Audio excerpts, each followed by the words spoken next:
Hello everyone, welcome to the Luthierist Podcast.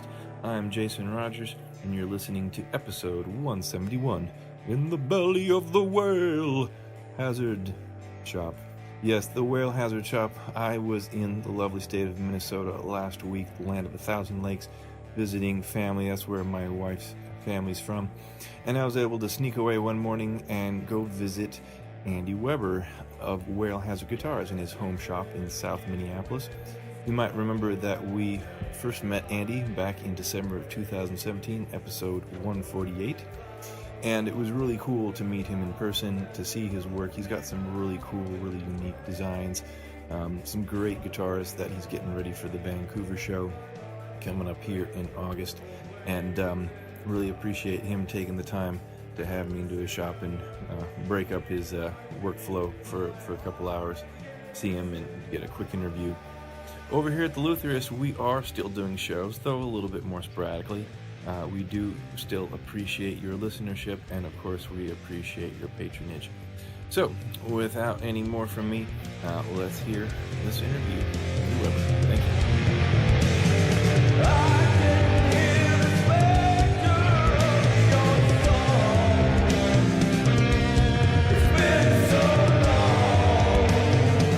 This is Jason Rodgers, Luthierist Podcast. I am in Minneapolis, Minnesota, out here visiting my wife's folks, and jumped on the highway and managed to find my way to the house of Whalehazard. Andy Weber here, hanging out in his shop. Thank you for having me, sir. Yeah, thanks for coming. So I'm looking at some of the awesome guitars that you've been given sneak peeks of on Instagram, stuff that you're getting ready for Vancouver. Where are you at with some of these things? Well, this one here right now is this is a Siren that I'm hoping will go about halfway through build coats on this one. So I'm doing the morning slicing off drips and sanding out cat hairs and things. We're getting it ready for another couple of coats. So yeah. This is is this one piece mahogany body? Quarter sawn figured mahogany. Pretty nice. Yeah, that's got some pretty shimmer in the light there. Yeah, it's nice. A cherry neck, Jatoba fretboard, and tortoise shell and white binding. So. That's cool. And cherry's your pick for necks, yeah? Yeah, most of the time it is. Yeah, it's I've got a good source of it here. It's easy to get it nicely quarter sawn. Uh-huh. Just like you can see this piece has all sorts of greens and pinks, kind of, and these medullary rays. Yeah. That's how you pronounce that. Whatever. Mm-hmm. But, yeah, I like it a lot. I find it to be kind of somewhere between mahogany and maple in tone. Yeah. That's well. And so that works out for the neck kind of feel and stiffness that you're going for. And, mm-hmm. Yeah, that's and of course, yeah, like you said, of course, like the beautiful grain on that. Yeah, so that's that one. That one. So this one's getting a Bigsby. Wow. And then Lawler P90 set. Cool. P90 and a Staple 90 in the neck there. So.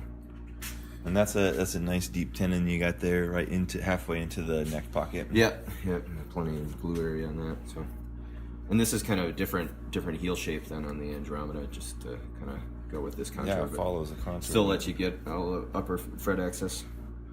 No, that's cool. It's not. There's nothing chunky or blocky about that neck. Yeah. That neck. But I do like to have the, even though it's a set neck, try to have it. I like to.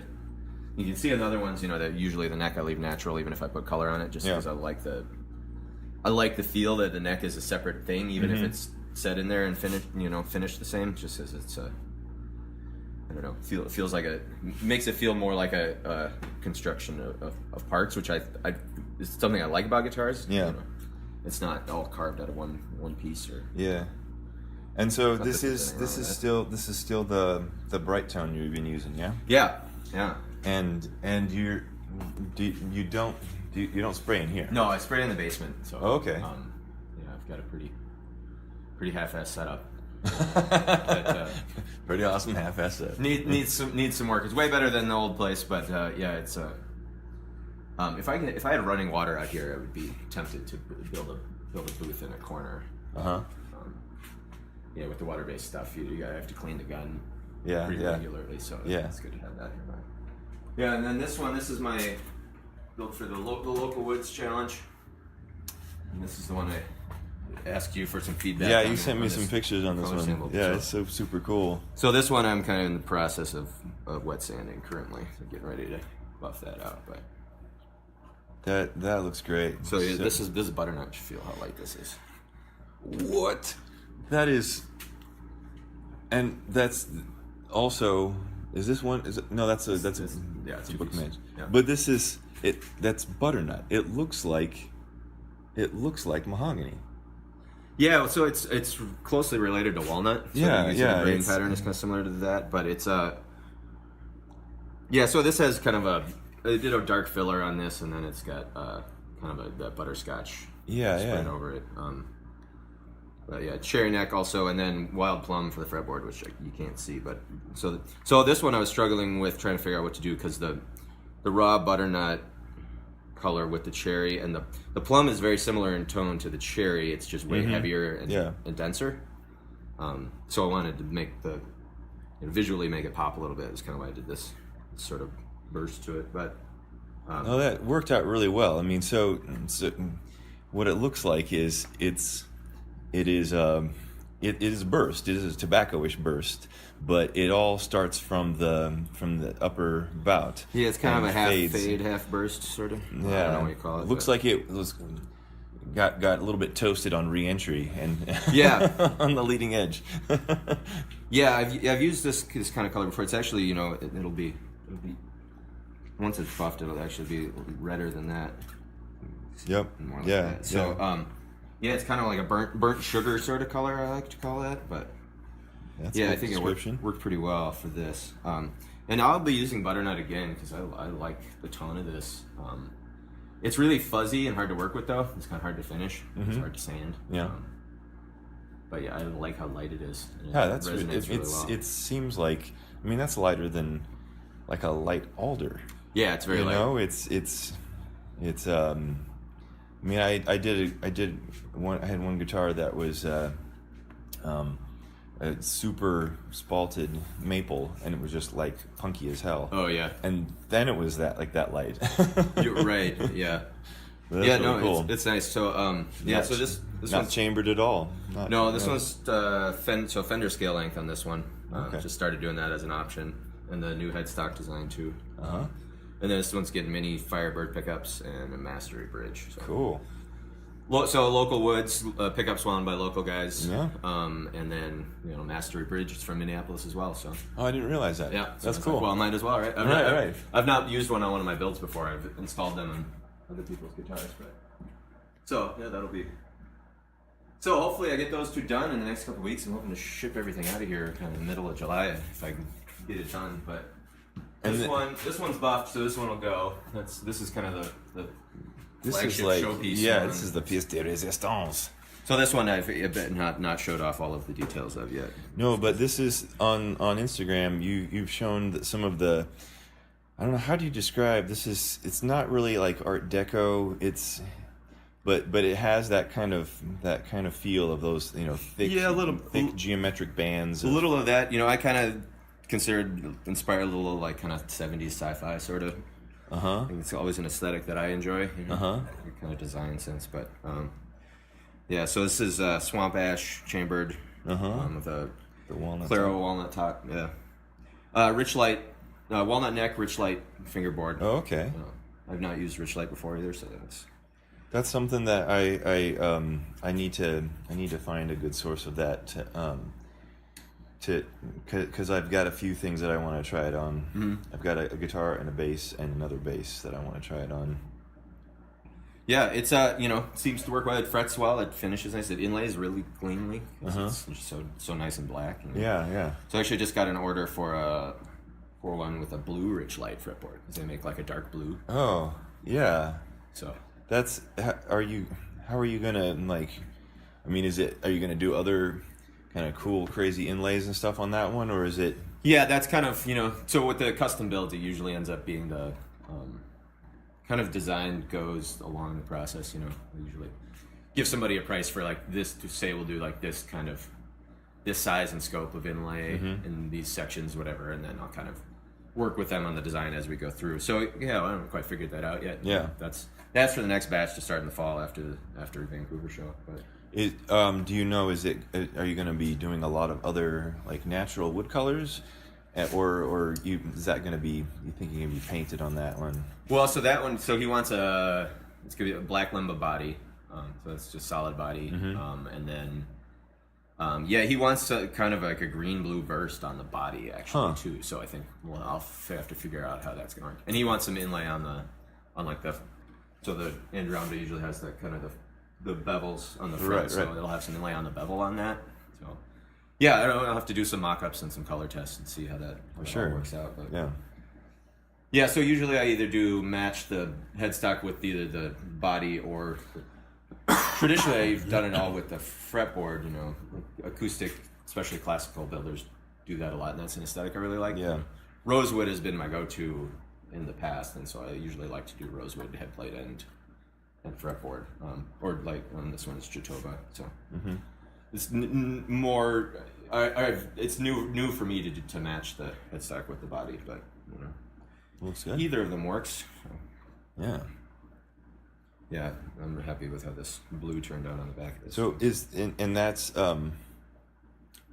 through the like pigmenting, tinting the color, the bright tone. Yeah. So I used the bright tone for everything and just kind of color it. So the Crystal X actually sells now white and black, like base coats for him. So this is white with some mix-all. Oh, okay. And then thinned out a lot so you can see So I did a black filler on the ash. And then tinted the white, and then tried to spray it light, keep it as transparent as possible. And yeah, it looks super cool. I did it on alder once with a base, and it was a lot harder to see, but it works well on the swamp ash for sure. Yeah. Yeah, that's as much as finishing is a real pain in the ass all the time. I enjoy the color parts. Enjoy coming up with the color schemes and mixing colors and that kind of stuff. So it works. I mean, the inlays and just like that's all. Yeah, the blue on the is that actual stone? Yeah, it's Recon stone.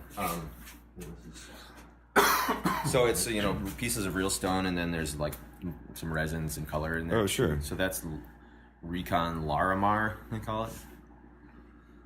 I don't know if that's how you pronounce it, but yeah, it's pretty. So you can get that in pretty much any color. I've got some other ones coming up, and I get some pinks and purple kind of stuff that I want to do. And you have to. I mean, were you polishing stuff before you inlaid it, or? Oh, this one inlay and level it. What do you mean? So I mean, like the stone is probably going to be a lot harder to flatten and level than like the shell is. No, the shell's harder because the stone has a lot of plastic in it. Oh, okay. It is kind of brittle in weird ways, but yeah, some of these, depending on the materials, some stuff is a lot harder than others. Because I'm leaving it all proud of the surface. It all sands out kind of the same, and it's multiple levels of sanding before I get to doing any finish work, obviously. But this one was tricky too because I had to inlay parts of this top before I could bind the F-hole, and then I had to glue the top on, route for the binding, then do the rest of the inlay, and then do the binding. That's some very careful sequencing there. So I had to sit and think about that too, because it was that's not unlike anything I've done before. So what we're talking about actually a piece of the shell going across the F-hole. Yeah, so that I haven't really showed anybody too closely, but yeah. So there's actually the piece of the top underneath here because the shell's very thin. So the top is a 1/4 inch about. It goes all the way through, and then these are separate pieces of shell inlaid onto the side of that. Gosh, man! Oh my gosh, that's ridiculous. Yeah, it's kind of a proof of concept. More than anything else. No, I wonder if I could do that. Just like how do I do that? Like the matching and the care that you had to do there, because it looks like a big block of shell right there. Yeah, unless you look really closely. You can see, but yeah. Well, so afterwards I thought, well, next time I guess I could I could miter those edges, but I wouldn't know how to do that and make it. Yeah, it's hard enough getting the binding on that part, but that's super cool. It's all super clean. You know, I was telling Paul last week that I was going to be stopping by here, and we were talking about, you know, that first Andromeda that we saw at the one day show, the green one, and Paul was just saying, yeah, his finish work is so good. He's like I wanted to pick that guitar apart and find something wrong with it, but I couldn't. Oh, I could have showed him several things. No, it was one of the best at the show, if not the best. It was impeccable, like clean, and the fact that you found a water base finish that is working for you, and you're able to get it to this level and shine is just, it's wow. It's really cool. Yeah, I'm very pleased with that product, and I'll definitely stick with it for now. Like I said, I still have things I want to try with different, like, I don't know. I don't use any sort of sanding sealer or anything. I'd like to maybe try that, see if I want to do some more builds this fall with some solid colors. I probably want to do some alder. I've only built a couple of instruments with alder, but I'd like to. So that might require some different technique for that. The only really solid color one I've ever painted myself was a bass for the bass player of Nightosaur. That was which I actually have here. Forgot about that. You brought it in from your strings. So this is he wanted on ash, so it's very lightweight. If you think that piece of butternut was light, this thing's insane.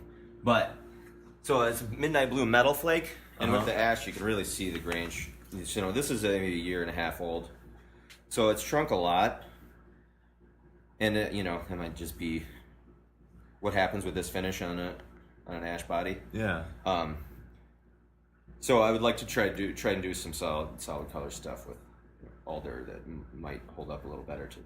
But you know, it still looks really good for missing. So that thing is really light. It's less than 7.5 pounds. I think that's the lightest piece of swamp ash I've ever seen. So that it needs to be the A string is he somehow screws the saddle all the way down by playing it all the time. That's weird. So that you look how much lower that string is. Yeah, that's good. I'm not. He doesn't think he touches it while he plays it, and I haven't really seen him do it, so I'm not quite. Well, sure. how does a person's finger hit a set screw and make that happen? That's weird. Yeah, well, so I set up a bass for my friends in Kitten Forever, one of the best and more successful local bands around here for sure. But they've got a Mustang bass, and they all take turns playing it. They switch instruments. I was talking to Laura, one of the members, about it, and they continually rest the thumb on the pickup, and so the screw keeps she keeps accidentally screwing the screw down, and so the pickup gets sunk way into the body. I've never heard of that. That's really interesting. Yeah, so this is also one of the most complicated inlay jobs I've done. Yeah, that's certainly the most engraving. That's definitely extensive, you know. So it's like a big, kind of gnarly, twisted branch that comes out, and is that like a lilac, or yeah, it's nothing specific. It's kind of flower in the center. It was based there. on he had an idea of a tobacco flower, so it's kind of loosely based on that. And then other just sort of swirls and bands of shell. That's really cool. And I love how, once again, you, instead of just putting your Whalehazard inlay in there with the the little white whale there, it's completely integrated into the design of the whole inlay scheme with the swirls over it. That's really clever. Yeah, I like having, I like being able to do variations on the logo. Like this one as well. Yeah. Slightly different to it. It just makes so much sense to. I haven't gotten that far yet. I have a dry rub transfer of my logo. I put it on there, and there it is. That's it. Yeah. Well, it's a lot of work every time. It's And it's I don't know. The logo definitely is an eye grabber, if nothing else. Yeah, But I enjoy. I come from a visual art background, so I enjoy the process. You are compelled to do such things as much as anything else. So. Right. Is this the you said this was the first base that you made? Is this the only? No. This was actually the last base I made. I haven't built one since. I have the first base I made here too, which is his. I can show you that. So I have several here. I can show you my first few builds. Okay. I don't know if I want you to talk about them on a podcast. some other stuff here. So I don't build too many bases. I'd like to build more. Well, this design is super cool. Yeah, well, I have a short scale design in the works that I'm pretty excited about. So this is the same guy, bass player from Nightosaur. So this is the first bass I ever built. It kind of was his. Wanted something that was kind of a Thunderbird crossed with an SG sort of thing. And there it is. It is. I think it's the last bolt-on I ever did. I think I only ever did 2 of them. Yeah, this has a lot of design flaws. This is Northern Ash. Yeah, that's a different feel. So it's thinner too because I knew it was going to be heavy. Yeah, so this one's been on the road a bunch, and I like the headstock a lot. Yeah, nice. Yeah, so that one is kind of the evolution of this headstock. I wanted it to be a little bigger and a little more streamlined to kind of make sense with that. And then this new one, the new 6-string design, is inspired by this bass. Okay. Headstock for sure. So yeah. So this is his practice bass now. It's got a pretty chunky neck on this one too. But it sounds massive. I bet. Yeah, and then these shallow roller bridges. So he doesn't do that one. You just need to put a drop of super glue on that. Yeah, something like that. Yeah, like I said, I gotta set that up for him this week. Figure out a solution to that. A little bit. I know there's some kind of like thread lock. That isn't super strong. Yeah. So you should be able to bust just it kind out of gummy instead of actually. The amount of bass saddles I see that are just like permanently rusted in place. Yeah. You don't want to kill it too much. Love to have them be able to move that freely. So yeah, that's I was so hopefully these 3 will go to that show. I was hoping for 4, but I'm not good at deadlines. And yeah, I of the 4 guitars that I hope to bring, only 1 is complete right now. Yeah, one is 0 complete right now. Yeah, one needs just to be finished, and 2 are the next set of twins that I'm building. So I walked away from the shop with the bodies. They're ready for like routing and drilling and things. Otherwise, they're to shape. The necks, just got the necks all like routed out to the outline and everything like that, and they're ready for make the fretboards and then glue in the carbon fiber and get the truss rods in there and all that kind of stuff. And so I'll go back and just keep on chipping away at it. My hope is that the end of this month I will be able to start finishing. Yes. What are you using currently? Well, I know you last kind of time going back I had used General's High Performance last summer, and it was fine. I don't think I had a great schedule on it.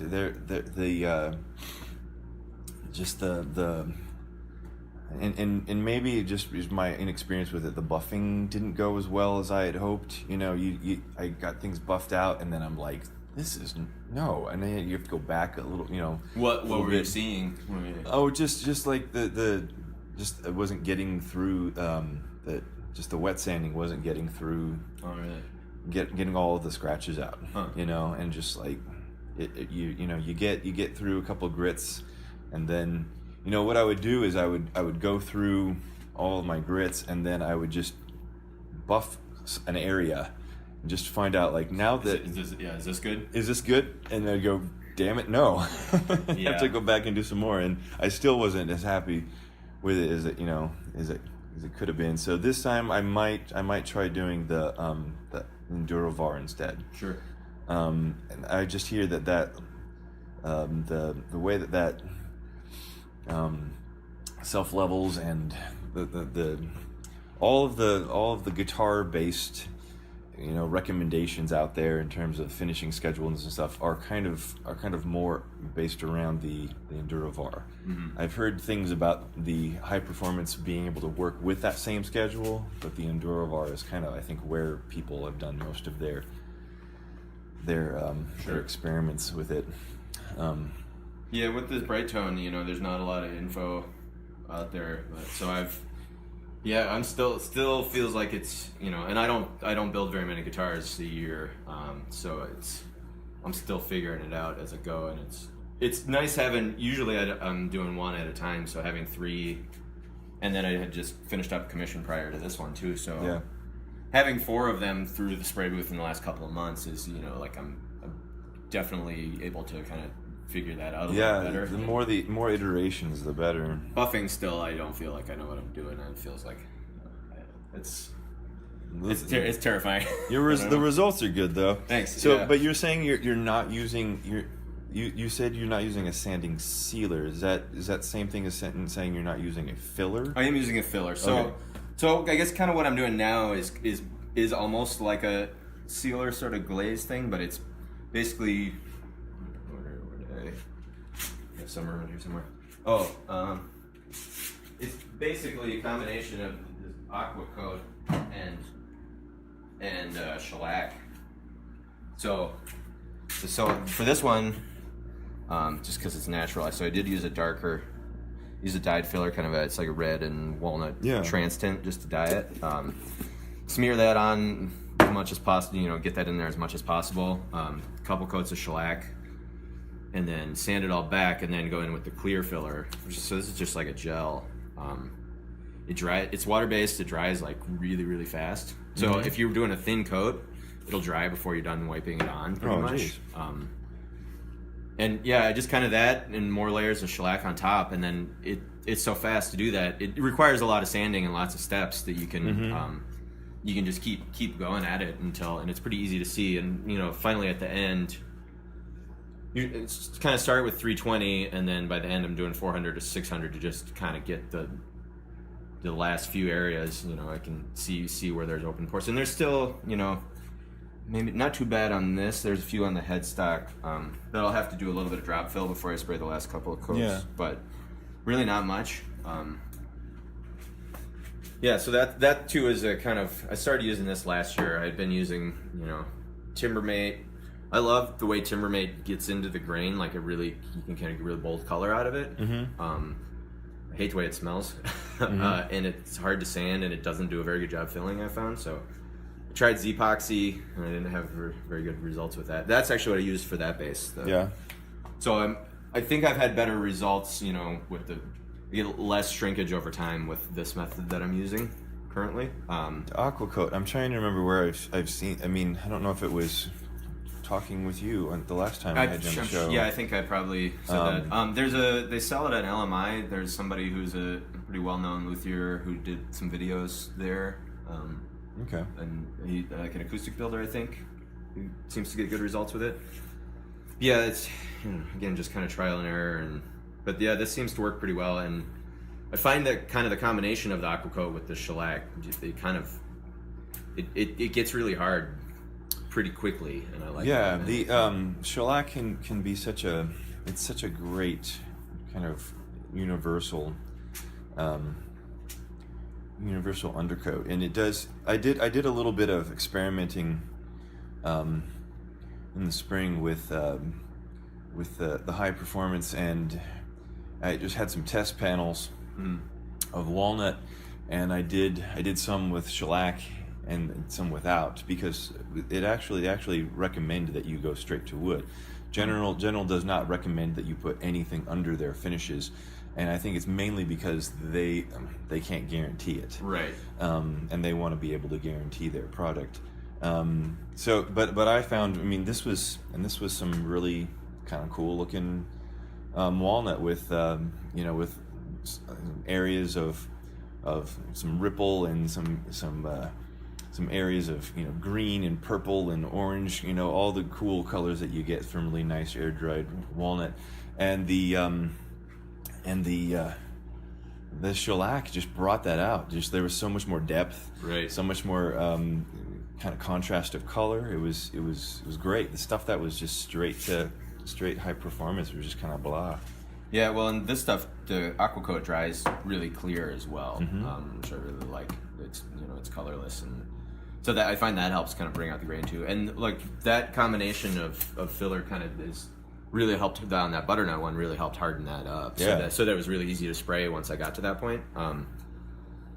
But yeah, I've always got a jar of one. It's just a 1 pound. Yeah, I've got something similar. And then I usually do a last wipe over everything with that, just to kind of make sure everything's just kind of bring out the color, and like if the neck is natural, a little bit, and then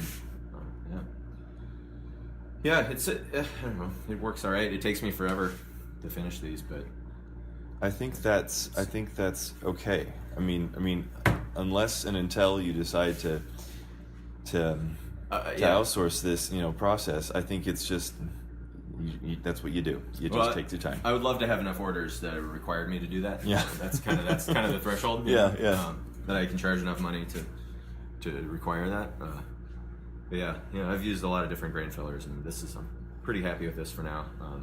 You had mentioned you were trying egg whites at one point. I did that. I did egg white and just straight on and like sanded it in. Actually sanded it in so that you get that dust and egg, and so it was the egg whites on, and then I got this from a gunstock finishing recipe. And it was called the lemon meringue gunstock, and there was actually a process. There was a step, I can't remember where. I didn't do the whole thing, but there was a step in there where you actually wipe it down with lemon juice.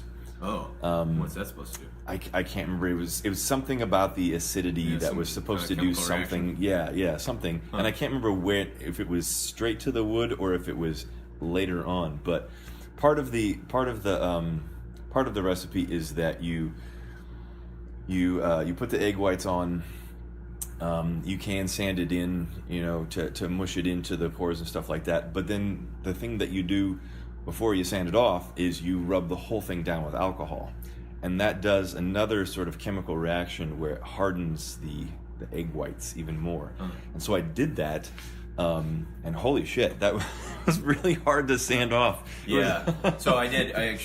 First ever Andromeda, which is my stage guitar, it's in the basement, I guess. But I did egg whites on that, and it was just egg whites, and then used water because that kind of softens it up. So and where it worked is really hard, and it fills really nicely. But I found it really hard to get even and like get the edges and that kind of stuff.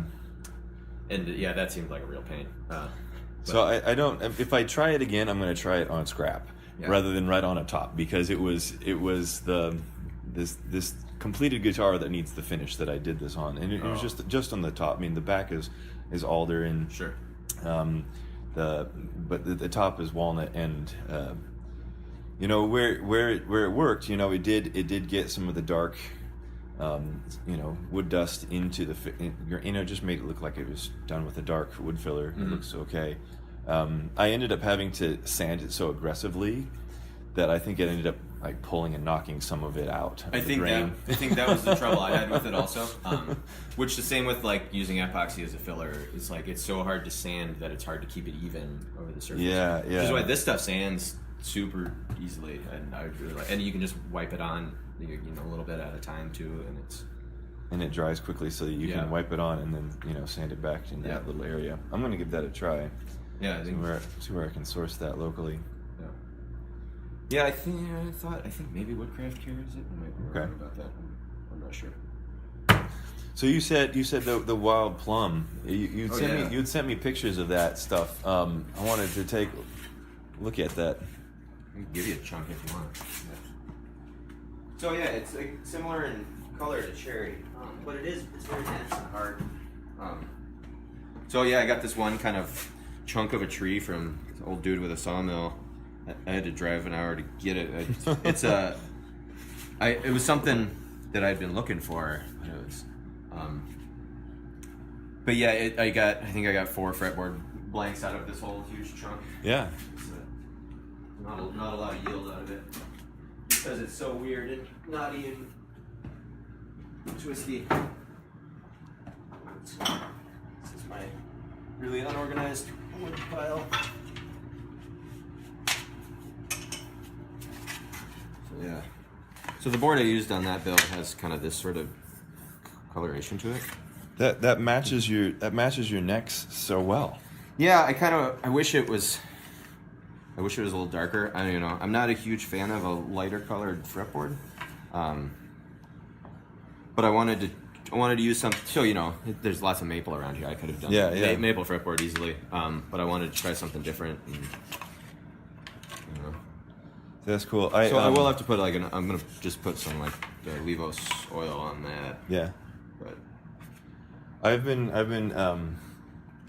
collecting cool fretboard woods. So I had a neighbor who cut down a honey locust. Yeah. And I got a chunk of the trunk, like a 3-foot chunk of the trunk, and split that out and dried it and slabbed that out into fretboards. That worked out pretty well. I just got another chunk of black locust, and I'm doing the same with. My folks are funny because I'll get a random text from my mom, and she'll say well, we're at this place and we've got this stuff and it's really cheap. You want me to buy it for you? And and so this particular text from my mom was they were at an estate sale, and the guy was a woodworker, and the guy had tons and tons of wood, and so they found out what it was and took pictures of it, and so they got me some Idaho mountain mahogany. Whoa. And so what is that actually? It's not mahogany. It's not mahogany. It's some kind of, it's like a, what is it? I think it's like a legume. Huh. So it grows kind of shrubby. You don't see it, unless you're up on a mountaintop, you don't see anything that's bigger than your arm. Right. And so these were some slabs that were 5-6 inches across, and yeah, that's what this piece of half an inch thick or something. And I've gotten some of it before, just for checking it out and seeing how. And it's hard like crazy. It's really dense. You cut it with a blade and it's already polished. Oh, wow. Hard like that. And so I'm gonna end up with some of that soon. I just gotta get over to Idaho and pick that up. Yeah, that's cool. I've never even heard of that. It's a legume, huh? Well, it kind of is it you guys have is it sumac around here? Oh yeah. So when it grows, it looks like that. When you see a growth of it, it's not very big at all. Yeah, it's all kind of scrubby, and then it makes kind of a weird canopy that's 10 feet high. Huh. Yeah, it's that kind of thing. So I'm looking forward to getting some of that. But yeah, I'm all into alternative fingerboards and stuff. And yeah, I've got so this is a big chunk of black locust up here. Cut up into something or other. I've recently. So this is what's this plum? A wild plum. More of that plum. Yeah. So that's about as big as it gets. I was recently corresponding with there's a luthier in Maine named Alan Carruth, and he's been I have doing a scraper, I think. Or is that a different? Yeah. The Carruth scraper. Yeah, but Alan's been on the forums forever and ever and ever, and he's very, very willing to to repeat himself a bazillion times, and he says some of the same stuff over and over and over again, and that is that he's done lots and lots of static and dynamic testing of wood properties and things, and comparisons of things. And so I was asking him a little bit more about black locust, because I saw on one of the forums he said black locust is a better East Indian rosewood, and I asked him what he meant by that. And what he meant was that it's a similar stiffness, but lighter density.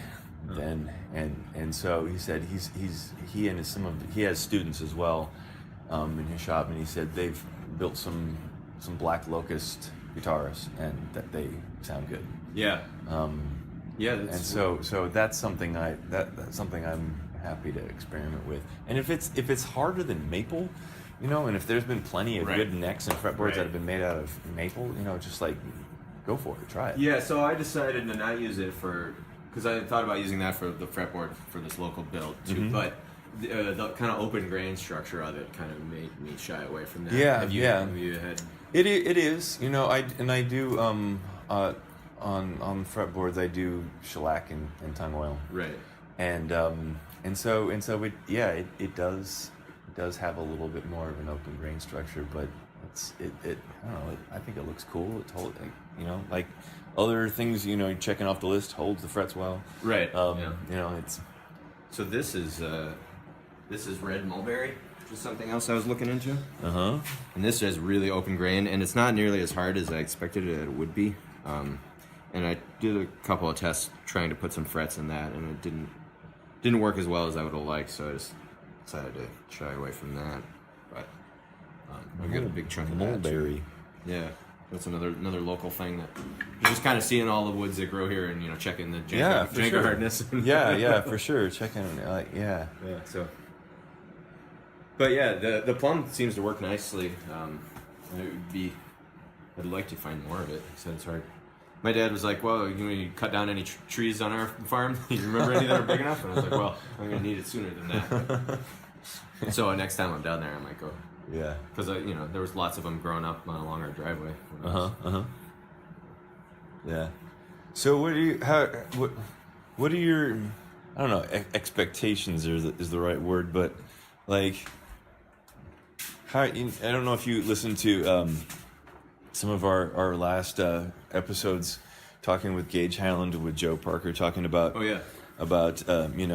just how you feel coming out of a show or something like that. Do you do shows locally here? I've not. This is my first one, so this is which I realize this is a really big move to have to go all the way to Vancouver. Yeah, and there's all sorts of things I didn't think about as far as shipping things. Yeah, overseas and things that.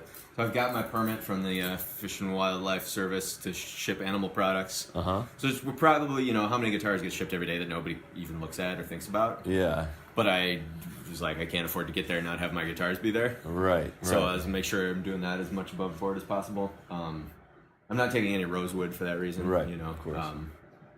But yeah, so at this point, I don't know. At this point, I'm just trying to get them done and hope they get through customs. That's my kind of. Yeah. That's where I'm at. Yeah.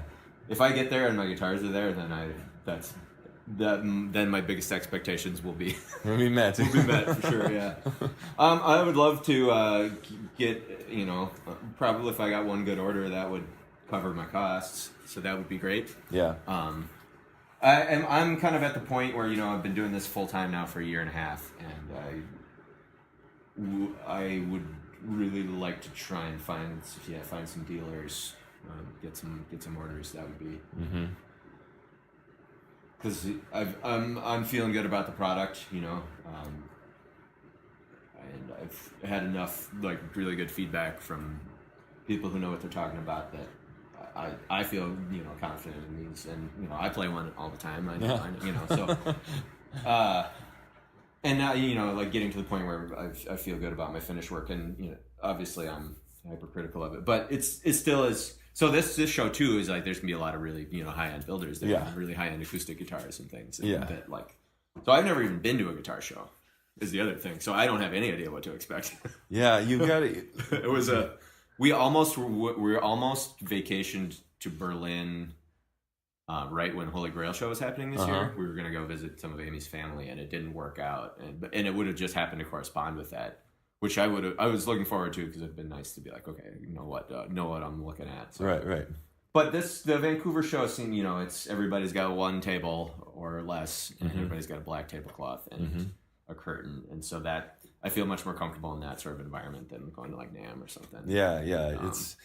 I've not even gone to NAMM, So No. all the shows that I've done have been, one, 6-foot table. Yeah, so that Green Andromeda was there. I was on, on Doug's rack, on one of Doug's racks in his rack booth last winter. So that was good because then I got some exposure there. Cool. But yeah, that's as close as I've come. Yeah. It seems I'm not good with crowds.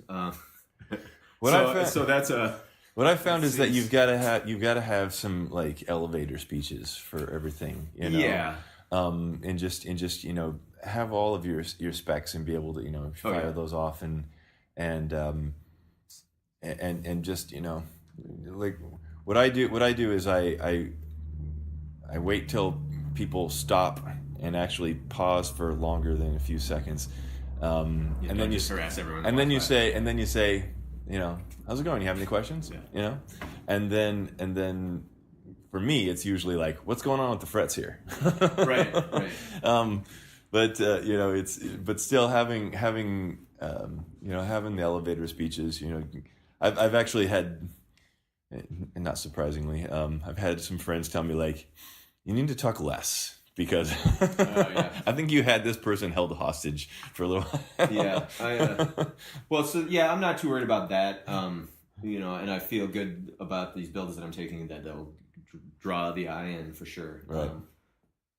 But I've sat at a merch table in various towns. Sold enough T-shirts and records. That I feel good about that. And try to solicit a couch to crash on. So, I'm okay talking to strangers, and I bartended for many years. So okay. So I'm okay with that. My wife Amy is coming with too, so she's all worried. She's like, "You're gonna have to like quiz me on all of the details because she doesn't know what any of the parts are or anything." Oh, she's gonna sit at your table with you? Yeah. That's funny because my wife's coming and she's like, I don't have to sit at your table, dude. I'm gonna go explore Vancouver. Well, yeah, not the whole time, but because I told her I was like, well, hopefully I'll be walking people back to the amp room. Back and forth all day, right? So right. No, but she wants to come and help. She's a big part of the business and like helps with my website and things, and certainly feedback. She'd come out here and I'll point out the little flaws I see in the finish, and she's like, I think you're crazy. That's good. So. That's what you need, a good partner. Somebody, and she's an artist as well, so she is able can bounce design stuff off of her. Oh, that's cool. That's cool. Good feedback that way. So she's excited about it. We actually were just in Vancouver on vacation last summer. Oh, nice. So we're just going to go up Friday and come back Monday. So we're not taking any extra time up there. But, I don't know. I'm looking forward to it. I'm looking forward to it being over. Like I said, if I can ship these all out in a couple of weeks, I'll have a little bit of breathing room in between to figure, get myself prepared mentally. But, yeah. But yeah, it's been kind of... Since I signed up for it, I had to finish up that commission. There was a crazy MIDI piezo thing that took way longer than I thought it was gonna, and then I've been kind of swamped with repairs for the last few months. I'm mostly caught up on, and I've been turning people away for a little while. That's a pretty good problem to have. Yeah, it is. But right now it's kind of crunch time on these. So, but yeah, it's quitting my day job. I never know what repair work pays for me to build all of these. So, that's been good. And I don't know. So I don't know what to expect. Expect to stand there and talk about some guitars. I don't know. I definitely feel like the I need to have good game here. I felt pretty good about everything that I've taken to shows so far, locally. But my work is, there's nobody else who does anything like I do, and my work really kind of stands out, and just design wise, and and the functionality, the multi-scale, and everything like that. And people are looking at different things when you're you're walking around a room with 80 classical and flat top builders, and then you come across my table and you go, what's this? But this is going to be a very, very different crowd. This is going to be not just like the builders that are going to be on either side of me, but I think there's probably going to be a different clientele as well that's coming to see this stuff. And so I'm nervous about that kind of thing, like making sure just like the little details. I don't know. I have people who tell me like you're worrying too much. Like this aspect is fine. This aspect that you've expressed frustration about, it's fine. You're gonna be okay. Yeah, I know that feeling. Yeah. But yeah, it's, well, I think I said on the podcast before that, like I kind of just started doing this on my own without like showing work to anybody or like having any training or anything. So it's kind of like every single thing I'm like, is that right? I have no idea. Right. And I'm still like that at some point with there are people around now that I've made connections with that have been very helpful and given me really good feedback. But it's not like I'm like in the middle of buffing and I'm like, is this acceptable? I don't know, like this little tiny, like, who do I even ask about that? And I never apprenticed with anyone or had any schooling in it. So it's like, I've never had that kind of feedback. Right. So that's good. I definitely get in my head about that a lot because I don't know what's the standard, and I've seen some other people's work locally and just other kind of larger builders of some of their stuff in stores, not like the huge factories, but like stuff that's higher end stuff. I'll go anytime I finish a guitar. I go over to Willie's and like pick up a Collings because I'm like, I want to see what this looks like. It's like I've got this and this that I know that I don't like about this one, but I go, and then that makes me feel better. I'm like, oh yeah, everybody's got there's buffing marks, there's like finish is shrinking, all this kind of stuff. So that kind of, but yeah, it's weird because it's in this industry, like, and because of the way I learned was like from forums and like reading stuff online. And the people who are gearheads on the internet are not the people that are coming to shows like the Vancouver show. Right. And so it's, I don't know. Is it going to be people who are serious collectors or players, or it's just people who want the coolest guitar just because it's cool, or I don't know. Right. And I also I have no reputation really, so I don't feel like there's that much at stake. Nobody there has ever heard of me. Right. So worst case scenario, I leave and still nobody's ever heard of me, right? Well, I feel the same way, but it freaks me out because I say, well, the only reputation I have to stand on is the one that I'm making right here, right now, with these instruments, and if they don't stack up, then people have left here. I've left here with that reputation as like, I don't know, wherever it is on their spectrum of like good to crap. So that's the kind of thing that I kind of freak out about. Yeah, I mean, I guess I know that I have less confidence in the overall quality of just because, as I said, I'm relatively new to this. I haven't built that many guitars, and there's going to be really famous builders who are charging tons of money for their stuff here. So, but I feel really confident in the playability and the sound of my guitars, if nothing else. I know that they play great. I set up enough guitars. I can make really crummy guitars play well. So that's awesome. I know if the fretwork is good. Because I did the fretwork, that I know that these are going to play great. So that to me is the ultimate thing. So if people are looking at them, hopefully I can convince them to go play them. That's the goal. I wouldn't want someone to buy one just by looking at it, but that's not bad either. Yeah, well, it's like I guess whatever reason they have, they can buy it for whatever reason they want. But it's a weird industry, and like I said, being kind of feeling like I'm mostly in a vacuum sometimes is a hard place to be. And if I don't sell anything at this show or get any orders, I'm gonna drive around in the Midwest, kind of a few places that are specialize in boutique guitars, and try and wrangle up a couple of dealers. There you go. Is my plan. I've talked to somebody about it, and I might have something coming up in the works that I could tell you about off the record. Okay.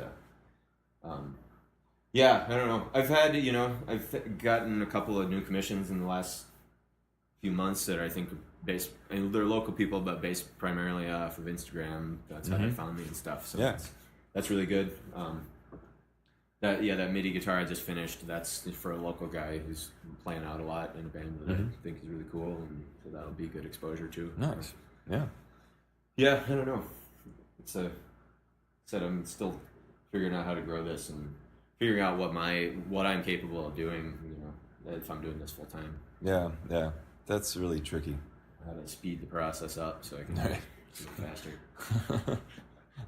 Well, if you keep on putting this ridiculous inlay, you're not going to be helping yourself out on that. No, I know. So I'm like, I haven't gotten any faster because they keep making them harder.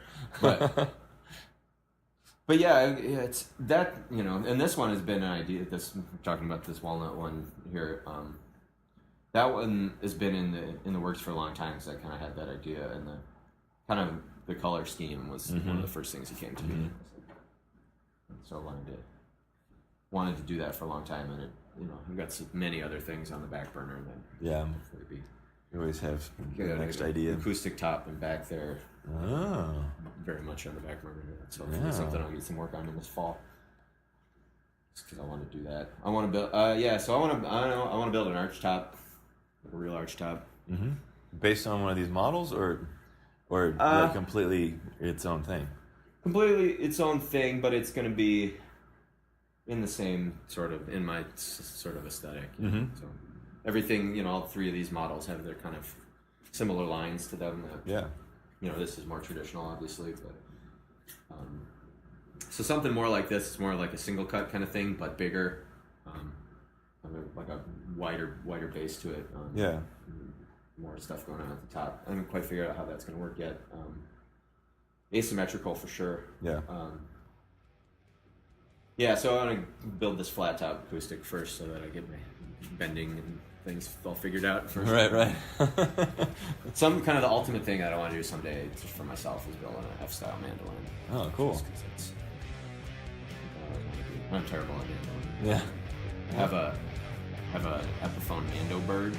It's 8-string, solid body, shaped like a firebird. It's really silly. Pickup's terrible, and the bridge is in the wrong place. It's just something.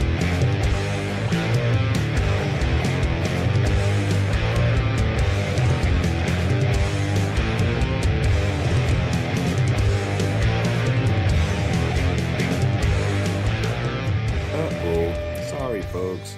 My recorder cut off unexpectedly there at the end of Andy's interview, but we signed off shortly after that anyway, so you didn't miss much. I want to thank Andy once again for having me out to his shop here on a weekday, on a work day, interrupting his time as he's preparing some really cool guitars for the Vancouver show.